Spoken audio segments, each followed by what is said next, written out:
بسم الله الرحمن الرحيم. الحمد لله الذي أنزل على عبده الكتاب ولم يجعل له عوجا قيما لينذر بأسا شديدا من لدنه ويبشر المؤمنين الذين يعملون الصالحات أن لهم أجرا حسنا ماكثين فيه أبدا وينذر الذين قالوا اتخذ الله ولدا ما لهم به من علم ولا لآبائهم كبرت كلمة تخرج من أفواههم إن يقولون إلا كذبا فلعلك باخع نفسك على آثارهم إن لم يؤمنوا بهذا الحديث أسفا إنا جعلنا ما على الأرض زينة لها لنبلوهم أيهم أحسن عملا وإنا لجاعلون ما عليها صعيدا جرزا أم حسبت أن أصحاب الكهف والرقيم كانوا من آياتنا عجبا إذ أوى الفتية إلى الكهف فقالوا ربنا آتنا من لدنك رحمة وهيئ لنا من أمرنا رشدا فضربنا على آذانهم في الكهف سنين عددا ثم بعثناهم لنعلم أي الحزبين أحصى لما لبثوا أمدا نحن نقص عليك نبأهم بالحق إنهم فتية آمنوا بربهم وزدناهم هدى وربطنا على قلوبهم إذ قاموا فقالوا ربنا رب السماوات والأرض لن ندعو من دونه إلها لقد قلنا إذا شططا هؤلاء قوم اتخذوا من دونه آلهة لولا يأتون عليهم بسلطان بين فمن أظلم ممن افترى على الله كذبا وإذ اعتزلتموهم وما يعبدون إلا الله فأووا إلى الكهف ينشر لكم ربكم من رحمته ويهيئ لكم من أمركم مرفقا وترى الشمس إذا طلعت تزاور عن كهفهم ذات اليمين وإذا غربت تقرضهم ذات الشمال وهم في فجوة منه ذلك من آيات الله من يهد الله فهو المهتد ومن يضلل فلن تجد له وليا مرشدا وتحسبهم أيقاظا وهم رقود ونقلبهم ذات اليمين وذات الشمال وكلبهم باسط ذراعيه بالوصيد لو اطلعت عليهم لوليت منهم فرارا ولملئت منهم رعبا وكذلك بعثناهم ليتساءلوا بينهم قال قائل منهم كم لبثتم قالوا لبثنا يوما أو بعض يوم قالوا ربكم أعلم بما لبثتم فابعثوا أحدكم بورقكم هذه إلى المدينة فلينظر أيها أزكى طعاما فليأتكم برزق منه وليتلطف ولا يشعرن بكم أحدا إنهم إن يظهروا عليكم يرجموكم أو يعيدوكم في ملتهم ولن تفلحوا إذا أبدا وكذلك أعثرنا عليهم ليعلموا أن وعد الله حق وأن الساعة لا ريب فيها إذ يتنازعون بينهم أمرهم فقالوا بنوا عليهم بنيانا ربهم أعلم بهم قال الذين غلبوا على أمرهم لنتخذن عليهم مسجدا سيقولون ثلاثة رابعهم كلبهم ويقولون خمسة سادسهم كلبهم رجما بالغيب ويقولون سبعة وثامنهم كلبهم قل ربي أعلم بعدتهم ما يعلمهم إلا قليل فلا تمار فيهم إلا مراء ظاهرا ولا تستفت فيهم منهم أحدا ولا تقولن لشيء إني فاعل ذلك غدا إلا أن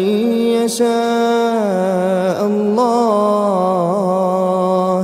واذكر ربك إذا نسيت وقل عسى أن يهديني ربي لأقرب من هذا رشدا ولبثوا في كهفهم 300 سنين وازدادوا 9 قل الله أعلم بما لبثوا له غيب السماوات والأرض أبصر به وأسمع ما لهم من دونه من ولي ولا يشرك في حكمه أحدا واتل ما أوحي إليك من كتاب ربك لا مبدل لكلماته ولن تجد من دونه ملتحدا واصبر نفسك مع الذين يدعون ربهم بالغداة والعشي يريدون وجهه ولا تعد عيناك عنهم تريد زينة الحياة الدنيا ولا تطع من أغفلنا قلبه عن ذكرنا واتبع هواه وكان أمره فرطا وقل الحق من ربكم فمن شاء فليؤمن ومن شاء فليكفر إنا أعتدنا للظالمين نارا أحاط بهم سرادقها وإن يستغيثوا يغاثوا بماء كالمهل يشوي الوجوه بئس الشراب وساءت مرتفقا إن الذين آمنوا وعملوا الصالحات إنا لا نضيع أجر من أحسن عملا أولئك لهم جنات عدن تجري من تحتهم الأنهار يحلون فيها من أساور من ذهب ويلبسون ثيابا خضرا من سندس واستبرق متكئين فيها على الأرائك نعم الثواب وحسنت مرتفقا واضرب لهم مثلا الرجلين جعلنا لأحدهما جنتين من أعناب وحففناهما بنخل وجعلنا بينهما زرعا كلتا الجنتين آتت أكلها ولم تظلم منه شيئا وفجرنا خلالهما نهرا وكان له ثمر فقال لصاحبه وهو يحاوره أنا أكثر منك مالا وأعز نفرا ودخل جنته وهو ظالم لنفسه قال ما أظن أن تبيد هذه أبدا وما أظن الساعة قائمة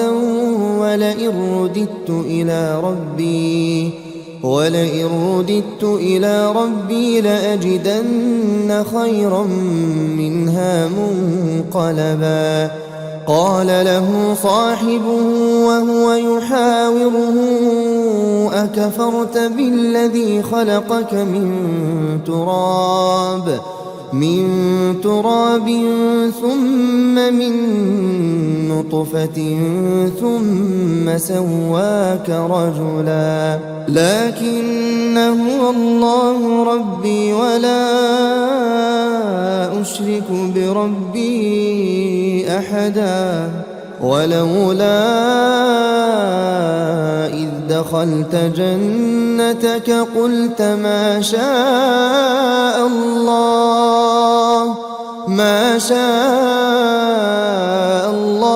لا قوة إلا بالله إن ترني أنا أقل منك مالا وولدا فعسى ربي أن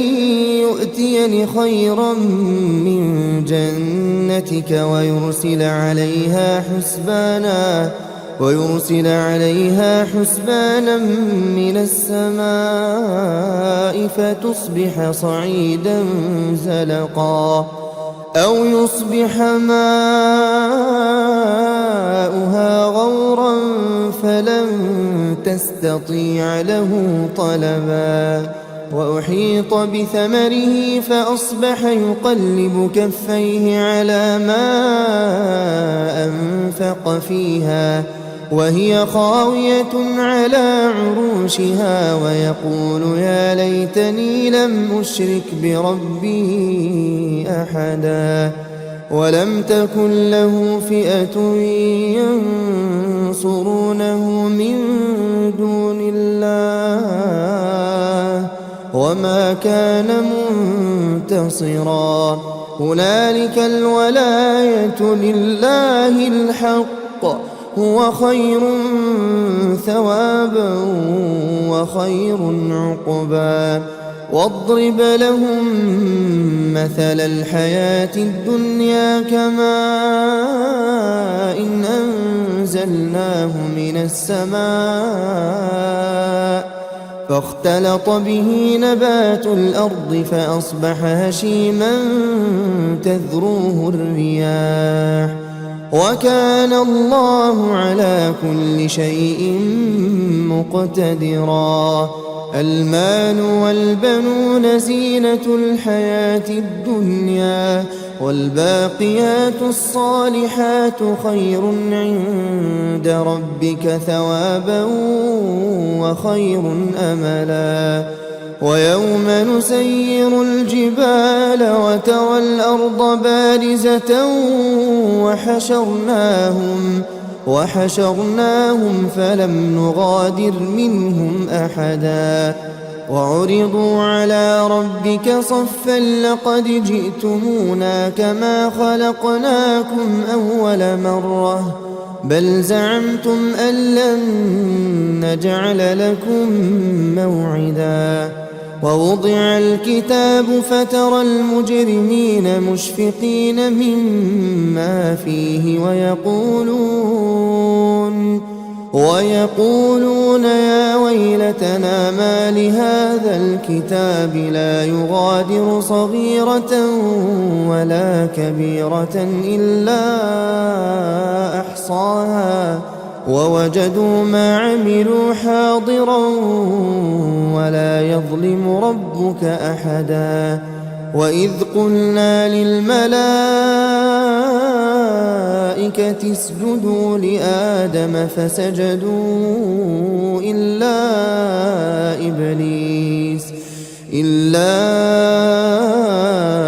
إبليس كان من الجن ففسق عن أمر ربه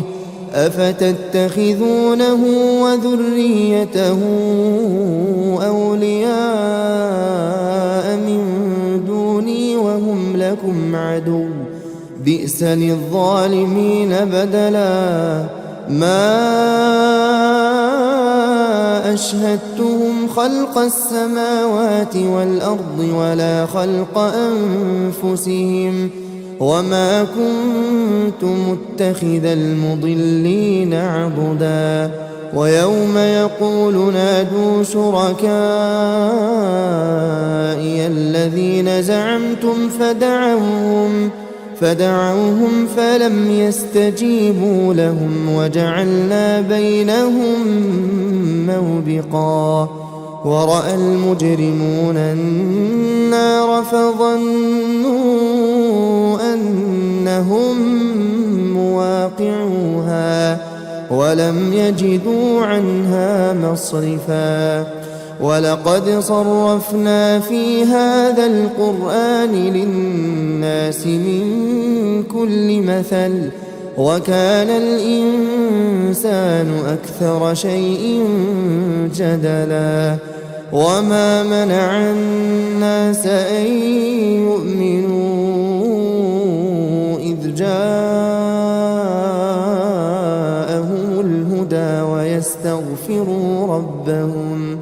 ويستغفروا ربهم إلا أن تأتيهم سنة الأولين أو يأتيهم العذاب قبلا وما نرسل المرسلين إلا مبشرين ومنذرين ويجادل الذين كفروا بالباطل ليدحضوا به الحق واتخذوا آياتي وما أنذروا هزوا ومن أظلم ممن ذكر بآيات ربه فأعرض عنها ونسي ما قدمت يداه إنا جعلنا على قلوبهم أكنة أن يفقهوه وفي آذانهم وقرا وإن تدعهم إلى الهدى فلن يهتدوا إذا أبدا وربك الغفور ذو الرحمة لو يؤاخذهم بما كسبوا لعجل لهم العذاب بل لهم موعد لن يجدوا من دونه موئلا وتلك القرى أهلكناهم لما ظلموا وجعلنا لمهلكهم موعدا وإذ قال موسى لفتاه لا أبرح حتى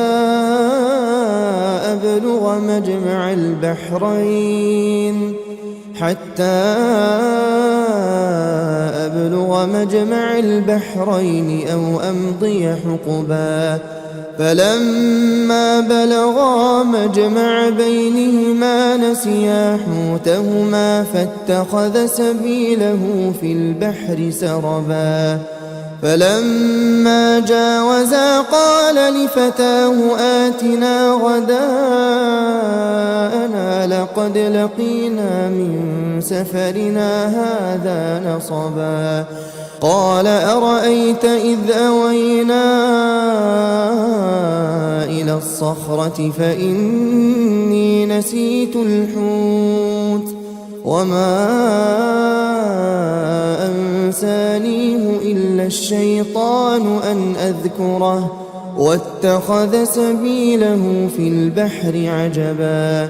قال ذلك ما كنا نبغي فارتدا على آثارهما قصصا فوجدا عبدا من عبادنا آتيناه رحمة من عندنا وعلمناه من لدنا علما قال له موسى هل أتبعك على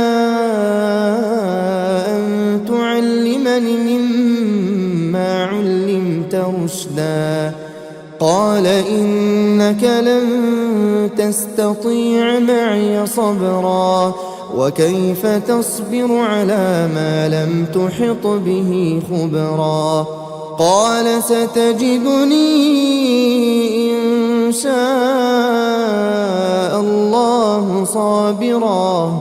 إن شاء الله صابرا ولا أعصي لك أمرا قال فإن اتبعتني فلا تسألني عن شيء حتى أحدث لك منه ذكرا فانطلقا حتى إذا ركبا في السفينة خرقها قال أخرقتها لتغرق أهلها لقد جئت شيئا إمرا قال ألم أقل إنك لن تستطيع معي صبرا قال لا تؤاخذني بما نسيت ولا ترهقني من أمري عسرا فانطلقا حتى إذا لقيا غلاما فقتله قال أقتلت نفسا زكية بغير نفس لقد جئت شيئا نكرا قال ألم أقل لك إنك لن تستطيع معي صبرا قال إن سألتك عن شيء بعدها فلا تصاحبني قد بلغت من لدني عذرا فانطلقا حتى إذا أتيا أهل قرية استطعما أهلها فأبوا أن يضيفوهما فوجدا فيها جدارا يريد أن ينقض فأقامه قال لو شئت لاتخذت عليه أجرا قال هذا فراق بيني وبينك سأنبئك بتأويل ما لم تستطع عليه صبرا أما السفينة فكانت لمساكين يعملون في البحر فأردت أن أعيبها وكان وراءهم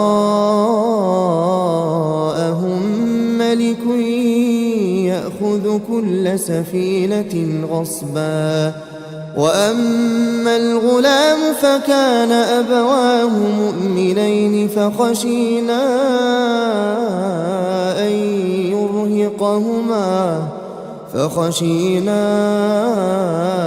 أن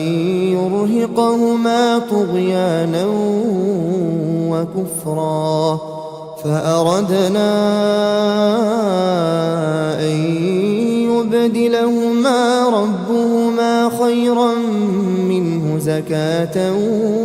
وأقرب رحما وأما الجدار فكان لغلامين يتيمين في المدينة وكان تحته كنز لهما وكان أبوهما صالحا فأراد ربك أن يبلغا أشدهما ويستخرجا كنزهما رحمة من ربك وما فعلته عن أمري ذلك تأويل ما لم تسطع عليه صبرا ويسألونك عن ذي القرنين قل سأتلو عليكم منه ذكرا إنا مكنا له في الأرض وآتيناه من كل شيء سببا فأتبع سببا حتى إذا بلغ مغرب الشمس وجدها تغرب في عين حمئة ووجد عندها قوما قلنا يا ذا القرنين إما أن تعذب وإما أن تتخذ فيهم حسنا قال أما من ظلم فسوف نعذبه ثم يرد إلى ربه فيعذبه عذابا نكرا وأما من آمن وعمل صالحا فله جزاء الحسنى وسنقول له من أمرنا يسرا ثم أتبع سببا حتى إذا بلغ مطلع الشمس وجدها تطلع على قوم لم نجعل لهم من دونها سترا كذلك وقد أحطنا بما لديه خبرا ثم أتبع سببا حتى إذا بلغ بين السدين وجد من دونهما قوما لا يكادون يفقهون قولا قالوا يا ذا القرنين إن يأجوج ومأجوج مفسدون في الأرض فهل نجعل لك خرجا على أن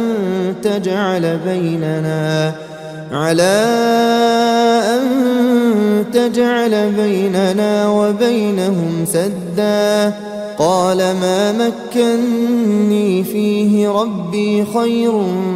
فأعينوني بقوة أجعل بينكم وبينهم ردما آتوني زبر الحديد حتى إذا ساوى بين الصدفين قال انفخوا حتى إذا جعله نارا قال آتوني أفرغ عليه قطرا فما استطاعوا أن يظهروه وما استطاعوا له نقبا قال هذا رحمة من ربي فإذا جاء وعد ربي جعله دكاء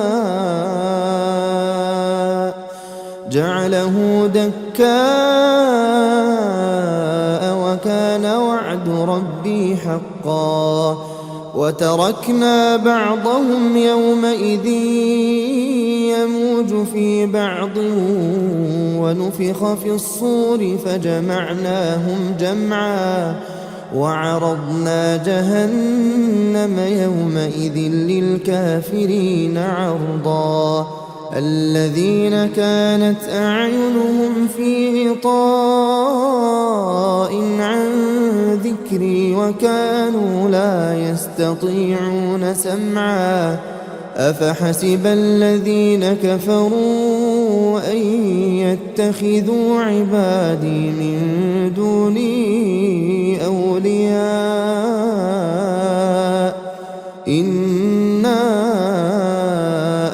وأعتدنا جهنم للكافرين نزلا قل هل ننبئكم بالأخسرين أعمالا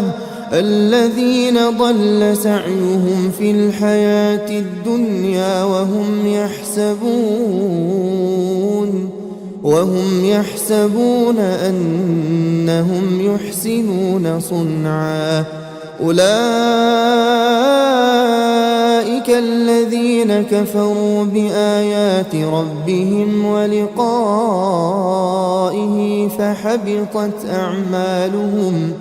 فحبطت أعمالهم فلا نقيم لهم يوم القيامة وزنا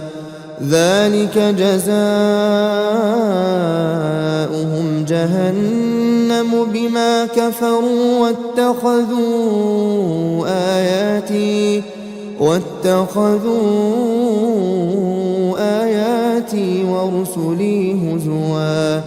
إن الذين آمنوا وعملوا الصالحات كانت لهم جنات الفردوس نزلا خالدين فيها لا يبغون عنها حولا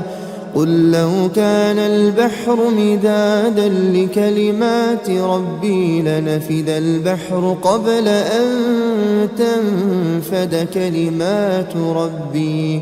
ولو جئنا بمثله مددا قل إنما أنا بشر مثلكم يوحى إلي أنما إلهكم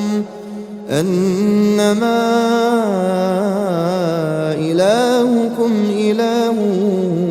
واحد فمن كان يرجو لقاء ربه فليعمل عملا